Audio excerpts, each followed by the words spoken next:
ദൈവത്തിന്റെ പരിശുദ്ധാത്മാവിനെ ദുഃഖിപ്പിക്കരുത്, അവനാലല്ലോ നിങ്ങൾ വീണ്ടെടുപ്പ് നാളിനായി മുദ്രയിടപ്പെട്ടിരിക്കുന്നത്.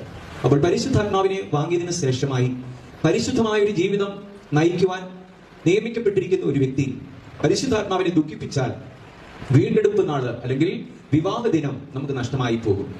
ഏതാണ് വിവാഹ ദിനം? നമ്മുടെ കർത്താവായ യേശു തന്റെ സഭയ്ക്ക് വേണ്ടി ഒരു ഭവനം ഒരുക്കിയിട്ട് വേഗത്തിൽ വരും.